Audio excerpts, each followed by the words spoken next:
Hello, my name is Habiba, Washington, and today I'm here to put on record the truth behind all of the lies brought up in the case against Malachi York. I'm going to start off by saying that I'm not being forced, threatened, coerced, or pressured to do this tape. I am also going to state that, as you can tell, I'm not under any kind of influence, alcohol or drug. I want to begin with all of the events that led up to the final verdict in the case against Malachi. I want to start off with how it started, where it started, when, and the reason why. I left the community in February of 2001. I moved from Georgia and I went to New York and lived with my family. In about March of 2001, I was contacted by Jacob. Jacob is the son of Malachi York. He's also an ex-member.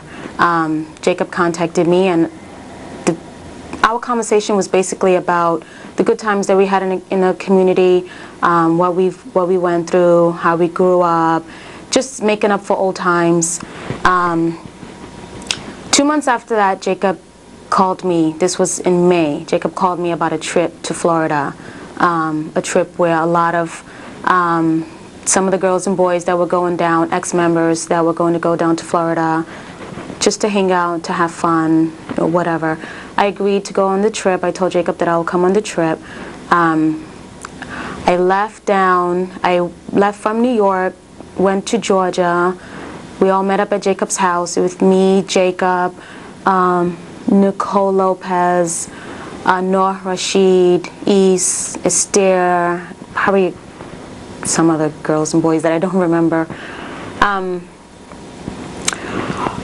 Before we actually went down to Florida, I had a conversation with Jacob outside of his house, and Jacob brought up some feelings that he had about his father. Jacob was really upset with his father. He stated that he hated his father, that he felt that his father doesn't need to be alive, that he shouldn't even be given life.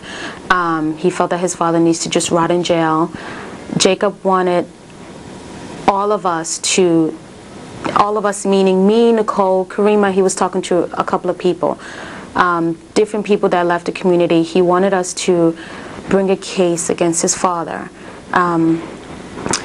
Jacob told me that some of the girls and boys that left the community had went to the government about different things that was going on in the community, meaning child molestation.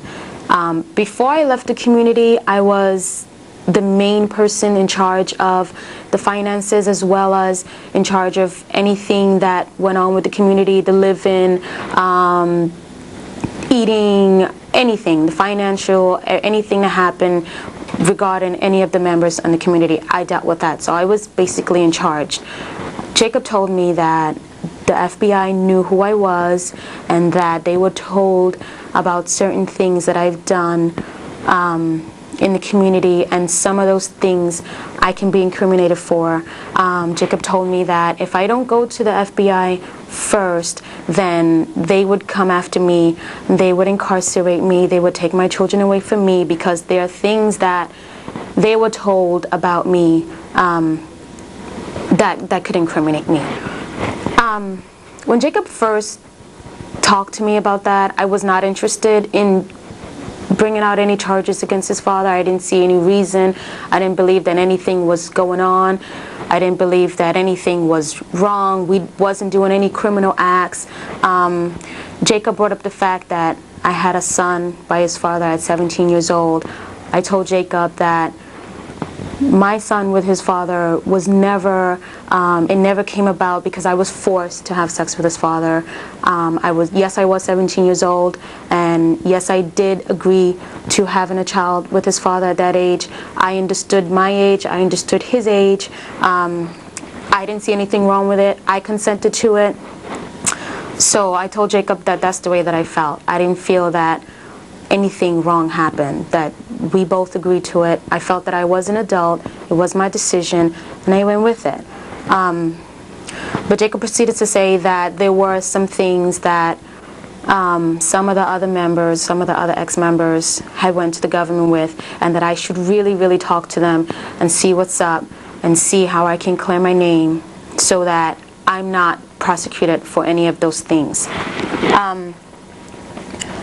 We all went to Florida after that conversation, and during our trip to Florida we had several conversations in the car with Jacob. It was some other boys that were there, and Jacob started talking about going on the land and taking some of the kids, just kidnapping some of the children off the land. He was talking about my sister. My sister was still there. My younger sister Isla was still there, and he wanted us to just go up there and just take her and take some of the other little girls and boys off the land, because he didn't feel that they should be living on the land with his father. But we had all agreed that that was not going to happen. You know, none of us was interested in going up on the land and kidnapping anybody.